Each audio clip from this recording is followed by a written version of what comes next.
Cao thủ nào luyện được cả dịch cân kinh và thiên thủ Như Lai chưởng? Phương Chấn đại sư là chưởng môn phái Thiếu Lâm, trụ trì Thiếu Lâm tự. Võ công của ông đã tới mức xuất thần nhập hóa, với nội công dịch cân kinh vô địch cộng với thiên thủ Như Lai chưởng. Ông còn trên cơ cả nhậm ngã hành. Dịch cân kinh là bí kíp quan trọng hàng đầu trong những tác phẩm kiếm hiệp của cố nhà văn Kim Dung như Thiên Long Bát Bộ, Tiếu Ngạo Giang Hồ, Lộc Đỉnh Ký. Nhắc đến dịch cân kinh trong truyện Kim Dung, người ta nhớ đến chuyện Lệnh Hồ Sung. Trong Tiếu Ngạo Giang Hồ, bị trọng thương chờ chết mà vẫn hồi phục nhờ dịch cân kinh. Du Thản Chi, trong Thiên Long Bát Bộ, thì vô tình tập theo dịch cân kinh mà từ nhân vật hạng bét trong võ lâm trở thành cao thủ. Vô Danh Thần Tăng, trong Thiên Long Bát Bộ, nhờ dịch cân kinh hộ thể mà có thể thản nhiên chịu một chưởng của Tiêu Phong mà không hề hấn gì.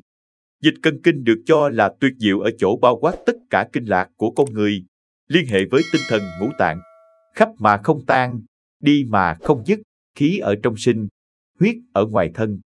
Luyện được rồi thì tâm động là nội lực tự phát như nước thủy triều dâng, giống như bơi thuyền trên sóng dữ. Đợt sóng dâng lên hạ xuống thì thuyền lúc cao lúc thấp, không cần dùng sức. Đây là môn luyện tập nội công chí tôn vô thượng. Bởi lẽ nội công đã luyện thành thì có thể tùy tâm mà phát động. Địch yếu hay mạnh thì ta đều dễ dàng biến đổi để giành phần hơn như con thuyền trên nước. Sóng dâng thì thuyền dâng theo. Cố nhà văn Kim Dung mô tả rằng, với dịch cân kinh, hàng trăm năm qua không phải bậc kỳ nhân thì không truyền thụ, mà dẫu kỳ nhân nhưng không gặp kỳ duyên thì cũng không truyền thụ. Dù có là đệ tử xuất chúng của chính Thiếu Lâm mà không có phúc duyên thì cũng không thể truyền. Vì vậy, trong tác phẩm Thiên Long Bát Bộ, Cưu Ma Trí do cưỡng cầu luyện dẫn đến tẩu hỏa nhập ma. Tuy nhiên, trong thế giới võ hiệp của mình, cố nhà văn Kim Dung đã ưu ái cho Phương Chấn đại sư hay Phương Chứng đại sư.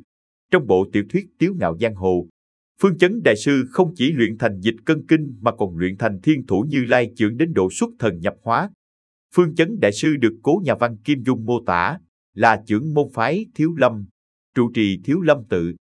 Phương Chấn là một hòa thượng nhân từ, nhưng khác với tưởng tượng của Lệnh Hồ Sung cũng như đa số người, Phương Chấn đại sư phải là một cao tăng đắc đạo uy uy lẫm lẫm.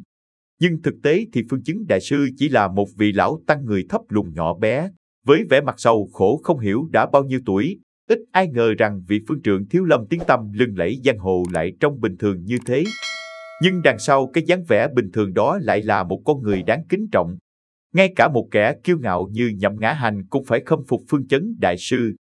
Võ công vị đại sư này đã tới mức xuất thần nhập hóa, với nội công dịch cân kinh vô địch cộng với thiên thủ Như Lai chưởng. Ông còn trên cơ cả Nhậm Ngã Hành.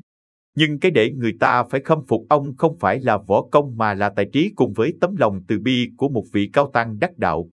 Khi Lệnh Hồ Sung được doanh doanh cõng lên chùa Thiếu Lâm trong tình trạng suy kiệt sắp chết, và biết Nhạc Bất Quần đã đuổi chàng ra khỏi sư môn, Phương Chấn đại sư không hề nghĩ tới cái mối thù cô vừa giết mấy đệ tử của bản tự.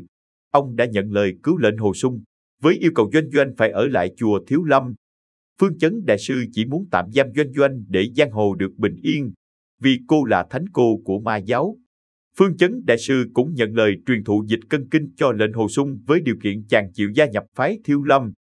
Nhưng Lệnh Hồ Sung không đồng ý.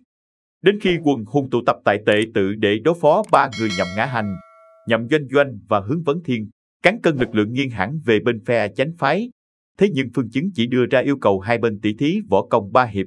Nếu chánh phái thắng thì tạm giam ba vị đó 10 năm trên Thiếu Lâm để tạo phúc cho võ lâm đồng đạo. Còn thua thì sẽ để ba vị đó an toàn xuống núi. Tuy nhiên, Phương Chấn đại sư đã để thua Nhậm Ngã Hành cũng chỉ vì tấm lòng từ bi của mình muốn cứu Dư Thương Hải mà trúng chưởng của họ Nhậm kia. Cũng chính Phương Chấn là người đã nhìn ra âm mưu thâm sâu của Nhạc Bất Quần cùng Tả Lãnh Thiền mà nói cho Lệnh Hồ Sung biết. Khi Lệnh Hồ Sung lên chức vụ trưởng môn phái Hàng Sơn, ông đã cùng Sung Hư đạo trưởng phái Võ Đăng hết lòng ủng hộ, mong muốn Lệnh Hồ Sung sẽ đoạt chức trưởng môn phái Ngũ Nhạc phái để tránh cho chức này rơi vào tay những kẻ như Nhạc Bất Quần, Tả Lãnh Thiền. Khi Nhậm Ngã Hành công khai đòi tiêu diệt Hàng Sơn, Phương Chấn đại sư đã không ngần ngại đem dịch cân kinh truyền thụ cho Lệnh Hồ Sung, nhưng lại nói là tâm pháp nội công do Phong Thanh Dương nhờ truyền cho chàng. Nếu như không có doanh doanh thông minh tinh tế nói ra điều này thì có lẽ Lệnh Hồ Sung cũng như người đọc chẳng thể nào phát hiện được.